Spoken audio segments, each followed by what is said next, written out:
One of the most impactful moments on my way to deeper faith was taking a morality class my sophomore year at my Catholic high school. And in the course of that morality class, I had to do a project on a moral question. And I decided I was going to do it on the death penalty. I was raised in Texas, and in Texas, you kill people. That's what you do. The death penalty is just part of the thing. That's part of what it means to be proud of Texas. And so coming from Texas and then becoming Catholic, the idea that the church was opposed to the death penalty in most cases didn't rub me the right way. So I said, all right, I'm going to do this project and I'm going to show the church is wrong. But as I looked into it, as I continued to do the research and read the forums and read books about it, I didn't like what I saw. And the church changed my mind. That project changed my mind. In the same class, I can't say it changed my mind. I don't know if I had a formed opinion. But by the end of that class, I was absolutely certain about the church's teaching about waiting until marriage. And I think it's because my teacher spoke directly to my awkward teenage heart. And she gave a couple arguments, and one of them was like, well, you know, it's really nice to know that no matter what happens in the bedroom, that person's not going to run away. And I was like, oh, my sophomore boy heart was like, that's great. I want that protection. Absolutely. The church is wise. She contains a lot of wisdom. And if we open ourselves to that wisdom, it can often change us. As a priest, that's happened to me twice. I got to Mundelein Seminary, and they had a list of expectations. These are the things that you have to do as a seminarian. And right at the top was, you have to pray for an hour every day.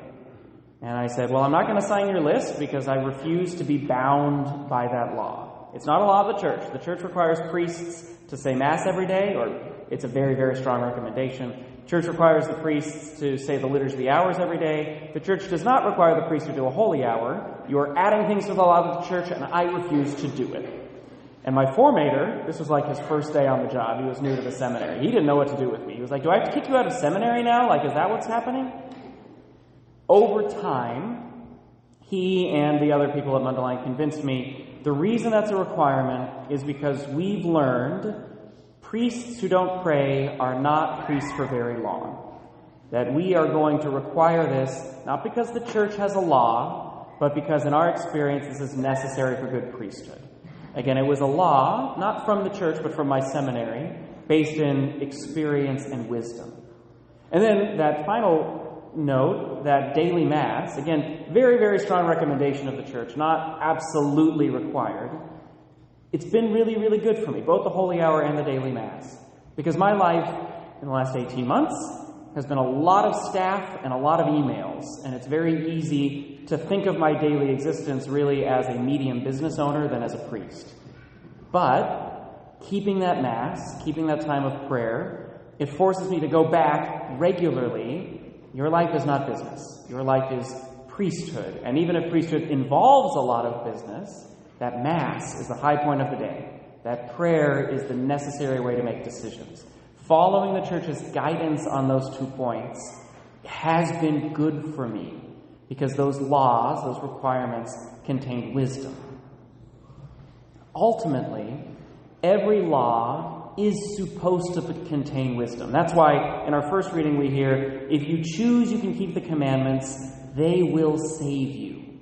Why our responsorial psalm says, blessed are they who follow the law of the Lord. And why Jesus tells us you have to keep the commandments. You have to keep the commandments. And if you teach others not to follow those commandments, you are not going to have a good time. Law preserves wisdom. Now, it preserves the wisdom of the lawgiver. So divine law preserves divine wisdom. When we read about a law or a commandment in the Scriptures, we are receiving the law, the wisdom of God. And when we follow that divine law, when we do what the Scriptures ask us to do, we will see the wisdom of God flourishing in our hearts and in our lives. Church law preserves the wisdom of the church. Now, the church is both divine and human, so every now and again we mess it up, fair enough, but the church is very old. And she's very wise because she preserves that wisdom of humanity. There's an interesting example here. I obviously don't have experience of this, but when I talk to couples who practice natural family planning, or couples who have a period where they practice it and then they fall and don't practice it for a while and they practice it again, what I hear is that apart from all of the arguments for and against natural family planning and how we plan our families, whatever else, apart from that, just the cycle of having a period where we have to grow in emotional intimacy before we use other forms of intimacy, having that cycle where it's like, okay, there's a week and a half where if I want to feel close to you, I have to talk to you, that's actually really helpful. It's really helpful for a marriage. And even though that teaching developed doctrinally in a different way, the church has preserved a deeper wisdom because the church understands how humanity works and understands there are certain things that are good for us. And even we didn't maybe even realize the wisdom that was part of it as we sought to follow God's law. His wisdom revealed itself in this other aspect of NFP that many people are very appreciative of. So, it preserves the wisdom of the lawgiver. Divine law preserves the wisdom of God. Church law preserves the wisdom of the church, and the church is very wise. Even though we can err, most of the time we don't. And then, even civil law ideally preserves the wisdom of the society.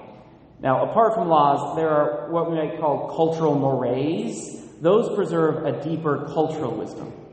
Somebody who hears confessions, I can tell you, I get that scene in The Godfather and other movies of like old Greek or Italian culture where the couple that's dating, they're walking along a road having a conversation, and then behind them are like 20 of their family members sort of watching them. Like, I get that. Not letting our young people be alone with each other all the time, probably good for their holiness.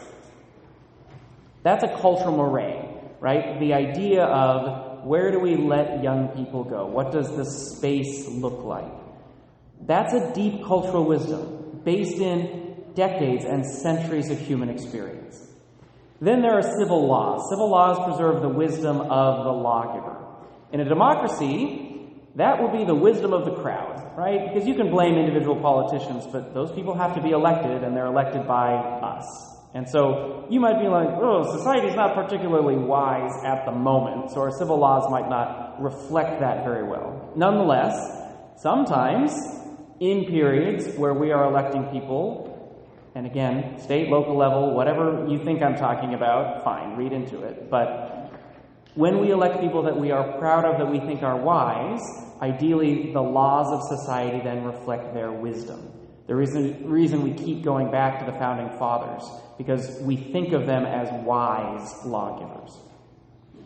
Okay, so how do we respond to all of this? If the scriptures tell us we're going to be blessed by law, if law preserves wisdom, and then certainly divine law preserves divine wisdom, and church law preserves church wisdom, how do we interact with the law, both in the scriptures, in the church, and in our society?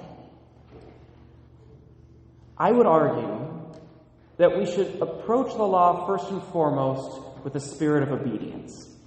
If ideally law preserves wisdom, then for us to approach the law first with skepticism is to believe that in every case I am smarter, I am wiser than wherever this law came from. Had I approached the church my sophomore year of high school saying, I know more than the church, and I did approach the church that way at first. I know more than the church. I'm going to prove them wrong, right? I will not be open to the wisdom the church wants to give me. I will not be open to the preserved wisdom of God and the church because I'm skeptical of the law. St. James uses a phrase in his letter. He says, if you judge the law, you are no follower of the law, you are its judge. If we approach the law first as a judge, then we cannot ever receive anything the law wants to give us. We can't do it. So instead, approach the law first with a spirit of obedience. Try to live it out. Try your best to live it out. Do what you can, because if you live it out for a while, if you try your best to live the law, both civil and ecclesiastical and divine, over time, you are going to see the wisdom of that law. Over time, that law is going to infuse your being, and you are going to receive its wisdom. That's what Jesus is doing in our gospel today. He says, you have heard it said, don't kill. But then he says, but internalize that. Don't just not kill. Why is that a law of God? Why has God told us not to murder? Well, because he wants to preserve society. And violence, murder being the worst expression of that, violence and hatred and division is not good for society. So if God says don't kill, go deeper. Don't even be angry with your brother. If you have something against your brother, forgive your brother before you even come to the altar. Internalize the wisdom of that law and receive the deeper wisdom that's present. Similarly, you have heard it said, do not commit adultery. Why? Well, because God wants to preserve the purity of marriage, but he also wants to preserve good and healthy relationships between men and women. So he says, internalize that. Don't just not commit adultery, but don't even look upon a woman with lust. Don't even consider divorce, the ending of a marriage. Internalize the wisdom of that law. Try to live it out. I can tell you from my personal experience, and from the experience of many of our faithful that I talk to, living out the law of the church, especially the law of the church, divine law and ecclesiastical law, living that out over time does make your life better. You might begin resistant. I don't want to, it doesn't make sense, I don't believe it. But if you give it a chance and you try to live it out over time, you will see the wisdom. The wisdom will flower in you. You will see what God and the church are trying to do. And you'll appreciate it on the back end. Just as it took me a long time to appreciate the holy hour and the Mass. Now, the church is divine and human. Civil laws are all human. What do we do if a law isn't great? If there is an unjust law? Well, we have to be really careful not to be lawless. There might be an unjust law. And I'll use here as an example Martin Luther King Jr. His letter from Birmingham jail is a masterpiece because it is written from a jail. He knew the injustice of segregation laws, and he lived out civil disobedience to those laws. But he was very careful in the process of doing so not to become an anarchist. He was very careful to say, okay, this is an unjust law, but he also accepted the consequences of disobeying that law. He went to jail, and he wasn't writing to his followers to break him out of jail. He was writing to his followers about, I am accepting the consequence of breaking this law, which I believe is to be unjust. And because the law is unjust, the consequence is also unjust. But his witness was far more powerful because he accepted those unjust consequences. From time to time, we are going to run into unjust laws, civilly, because it's human wisdom, and sometimes human wisdom fails. Right? That's why St. Paul in our second reading is talking about divine wisdom, a mysterious, a hidden wisdom. Right? Human wisdom, not hidden, not particularly divine. Sometimes we're going to run into that. But as we do so, we should still have a spirit of obedience toward law itself. Because otherwise, if we are a judge of the law at every moment, then we say, well, I'm smarter than everybody. I'm smarter than my society. I'm smarter than my fellow voters. I'm smarter than the people who actually give their life in service to the country. I'm smarter than all of these other people. Not a good way to go. Every now and again, our conscience leads us to disobey civilly a law or two, but we should not be lawless. When it comes to the church, we have to be even more careful. The church can err, but we have to be really careful not to believe the church is always erring. Two examples here. Padre Pio, when he celebrated Mass, it was such a thing.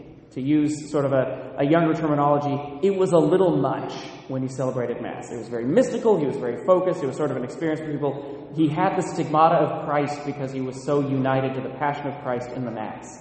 Because it was a little much, his religious superiors told him he was not allowed to publicly celebrate Mass for years and years and years. And he could have said, well, you're wrong, I'm innocent, you can't ask me to do that, and gone a different direction. And from time to time, unfortunately, we see Catholic YouTube personalities and Catholic YouTube priests do that. They say, I'm not going to be obedient. They're wrong. I'm going to do my own thing. Padre Pio did not do that. He was hidden for years and years and years.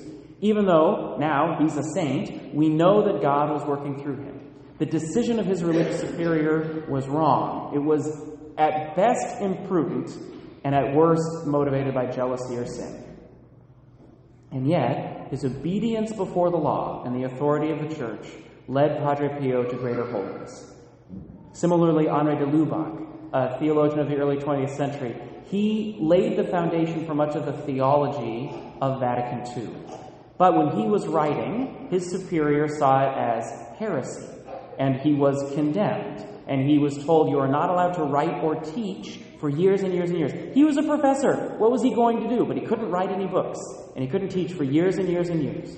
And then the Vatican Council happens, and his theology sees a resurgence. He is redeemed, and he ends his life very well honored by the Church. But he had to live through those periods where his superior made a bad decision. But in obedience, he followed that, and he was made holy through it. If you find yourself in the Church, and you say, I don't think this is a just law, I don't think the bishop can tell me to do that, I don't think the Pope is right in saying that, be very, very careful. Your grace is going to come by trying obedience. Now, every now and again, it is important to critique, especially civil laws, sometimes ecclesiastical laws. But ask yourself, who is the more powerful witness? Is it the person who continues to live obedience, even in the critique, who says, I'm trying my best to live out the laws of the Church, I am going to follow what I'm told to do, even if I think it's not quite right, who is trying to accept and receive the wisdom of the Church?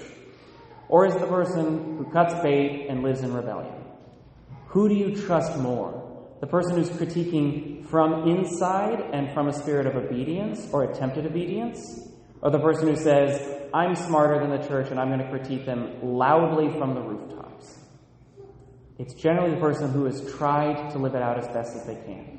And when I talk to people who struggle with something in the Church, a teaching in the Church, I am always, always impressed when they're trying. I'll talk to them offline internally about, okay, here's what conscience is, this is what it looks like. Every now and again there are consequences we have to accept, like Henri de Lubac or St. Padre Pio. But nonetheless, I'm always impressed when they're trying to follow God, trying to accept the wisdom of God in the Church. And that's my message to you today. Law can save. That's what our first reading says. That's what our gospel says. That's what our responsorial psalm says. Law can be good for us. It can make us blessed and holy. Open yourself to that possibility. Try to be obedient. Try to accept the wisdom of God and the Church and even the wider society. See what graces that brings and watch how Jesus deepens your faith through it.